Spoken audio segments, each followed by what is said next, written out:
नमस्कार। आज के इस विशेष विश्लेषण में आपका स्वागत है। देखिए, आज हम सिर्फ इतिहास की कोई नीरस सी टाइमलाइन नहीं देखने वाले हैं, बल्कि एक बहुत ही अद्भुत यात्रा पर निकलने वाले हैं।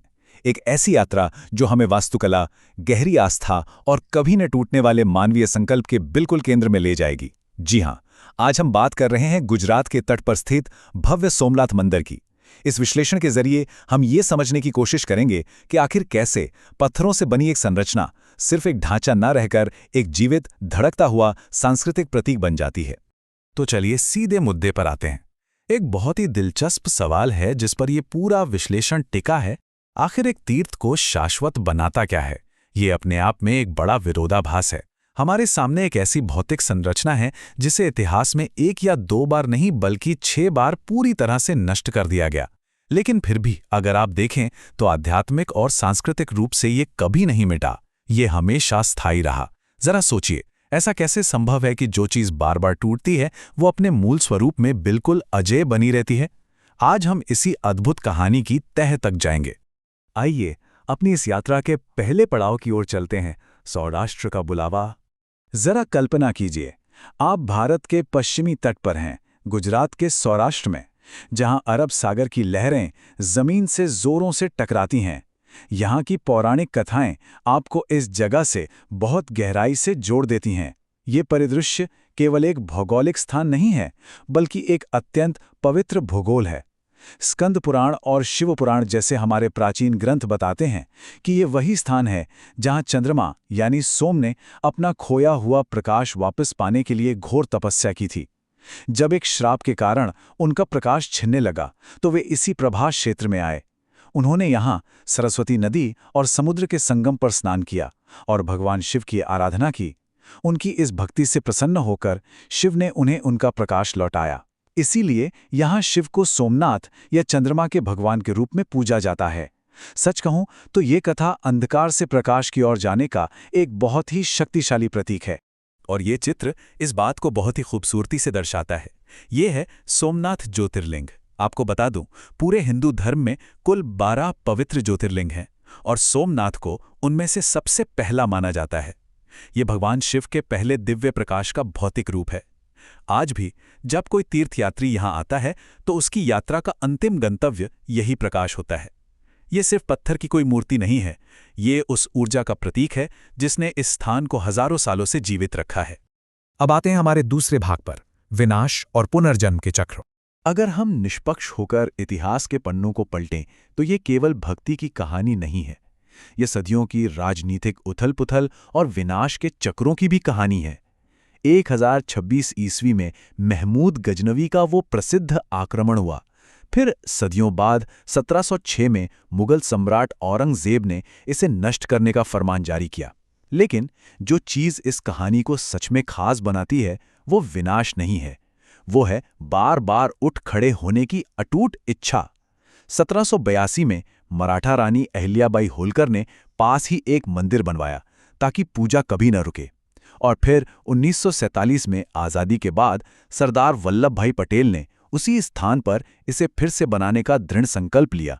अंततः 1951 में भारत के पहले राष्ट्रपति डॉक्टर राजेंद्र प्रसाद द्वारा इसका उद्घाटन किया गया। यह सिर्फ एक इमारत का बनना नहीं था, यह एक सभ्यता का वो संकल्प है जो उसे बार बार खड़ा करता है। चलिए आगे बढ़ते हैं हमारे तीसरे विषय की ओर, चालुक्य वास्तुकला की उत्कृष्ट कृति। इतिहास के उन खंडहरों से निकलकर 1947 के बाद जब पुनर्निर्माण का फैसला लिया गया तो उस समय के नेताओं के पास एक विकल्प था। वे चाहते तो एक आधुनिक सिंपल सा ढांचा बना सकते थे जो उस दौर का ट्रेंड था, लेकिन इसके बजाय सरदार पटेल और के.एम. मुंशी के नेतृत्व में प्राचीन प्रामाणिकता को चुना गया। उन्होंने कैलाश महामेरु प्रसाद नामक चालुक्य शैली को पुनर्जीवित करने का फैसला किया। इस विशाल काम के लिए प्रभाशंकर सोमपुरा जैसे पारंपरिक शिल्पकारों को बुलाया गया। ये वो परिवार थे जिन्होंने पीढ़ियों से वास्तुकला के प्राचीन ग्रंथों को संजो कर रखा था। ये एक बहुत ही सोच समझ कर लिया गया फैसला था ताकि ये नया ढांचा अपनी आध्यात्मिक और ऐतिहासिक जड़ों से पूरी तरह जुड़ा रहे। अब इस स्लाइड की सबसे दिलचस्प बात यह है कि उस पारंपरिक सोच का नतीजा कितना विस्मयकारी था। निर्माण के बाद जब ये 155 फीट ऊंचा बलुआ पत्थर का भव्य ढांचा अपने पूरे गौरव के साथ खड़ा हुआ तो नज़ारा देखने लायक था। समुद्र के बिल्कुल किनारे खड़ा ये शिखर, इसकी वो बारीक नक्काशियां, ये केवल ईंट और पत्थर का ढेर नहीं है। ये प्राचीन भारत की शिल्प कला का एक जीता जागता उदाहरण है। ये इस बात का गवाह है कि कैसे एक नष्ट हो चुकी चीज को उसके सबसे शुद्ध रूप में वापस लाया जा सकता है। चलिए अब एक बहुत ही अद्भुत रहस्य की बात करते हैं, बाण स्तंभ का रहस्य। वास्तुकला की इस भव्यता से परे मंदिर के दक्षिणी हिस्से में एक ऐसी चीज है जो भूगोल और रहस्य का एकदम अद्भुत मिश्रण है। इसे बाण स्तंभ या एरो पिलर कहा जाता है। 6ठी शताब्दी के प्राचीन ग्रंथों में भी इसका जिक्र मिलता है। इसके शीर्ष पर एक तीर बना है जो सीधे दक्षिण की ओर अरब सागर के ऊपर इशारा करता है। लेकिन जो बात आपका दिमाग चकरा देगी वो है इस पर लिखा शिलालेख।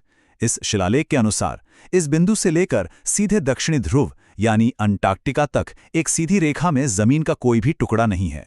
जरा सोचिए, ये केवल एक भौगोलिक दावा नहीं है, ये ब्रह्मांडीय संरेखण का एक बहुत ही शक्तिशाली रूपक है। ये बताता है कि ये शाश्वत तीर्थ इस अनंत ब्रह्मांड में कितने अटल और निर्बाध तरीके से स्थित है। अब आते हैं हमारे 5वें पड़ाव पर, आधुनिक तीर्थयात्री की यात्रा। इन सभी ऐतिहासिक और वास्तुशिल्प बातों को समझने के बाद जरा सोचिए कि आज जब कोई यहां आता है तो क्या महसूस करता है। वो केवल एक इमारत में प्रवेश नहीं करता, बल्कि एक निर्देशित आध्यात्मिक यात्रा का अनुभव करता है। इसे हम 3 चरणों में देख सकते हैं। पहला चरण, अरब सागर का खुला तट। हवा में नमक की महक, लहरों के टकराने की वो तेज आवाज, यह एक बहुत ही खुला और विस्मयकारी माहौल है। दूसरा चरण, जब आप अंदर कदम रखते हैं तो सामने आता है सभा मंडप। यह हिस्सा बहुत उज्ज्वल है, जहां प्रकाश बलुआ पत्थर की जटिल नक्काशी पर पड़ता है। यहां आपको एक सामूहिकता का एहसास होता है। और फिर तीसरा चरण, गर्भगृह। वो बड़ा और उज्ज्वल मंडप अचानक एक छोटे, अंधेरे और एकांत स्थान में बदल जाता है। बाहरी दुनिया का सारा शोर यहां एकदम शांत हो जाता है और आपका ध्यान केवल उस प्रथम दिव्य प्रकाश, उस ज्योतिर्लिंग पर केंद्रित हो जाता है। ये वास्तुकला द्वारा रची गई एक पूरी मनोवैज्ञानिक और आध्यात्मिक यात्रा है। और ये सफर हमें ले आता है 1965 में, जब इस संरचना का अंतिम चरण पूरा हुआ। ये उद्धरण, ये एक पवित्र कार्य है जिसमें सभी को भाग लेना चाहिए। इस पूरी गाथा का एकदम सही सार है। महान स्मारक केवल ठेकेदारों या पत्थरों से नहीं बन जाते, वो बनते हैं एक सामूहिक पहचान से, गहरी भावनाओं से और एक साझा इतिहास से। मुंशी जी का वो एक सपना और हजारों लोगों की सामूहिक भागीदारी ने मिलकर इस शाश्वत तीर्थ को एक भौतिक वास्तविकता में बदल दिया। और इसी के साथ हम इस विश्लेषण के अंत पर पहुंचते हैं, ठीक उसी मूल सवाल के साथ जहां से हमने शुरुआत की थी। देखिए, पत्थरों को तोड़ा जा सकता है, इमारतों को जमींदोज किया जा सकता है, लेकिन मानव मन में बसा संकल्प और आस्था कैसे जीवित रहती है? हमें इस पर जरूर विचार करना चाहिए कि अंततः मानव विरासत और संस्कृति के वे कौन से तत्व हैं जो वास्तव में शाश्वत हैं। क्या ये वो वास्तुकला है जिसे हम फिर से बना सकते हैं, या वो अदम्य भावना है जो हमें इसे बार बार बनाने के लिए प्रेरित करती है? ये एक ऐसा सवाल है जो निश्चित रूप से हमें अपने इतिहास और संस्कृति को देखने का एक बिल्कुल नया नजरिया देता है।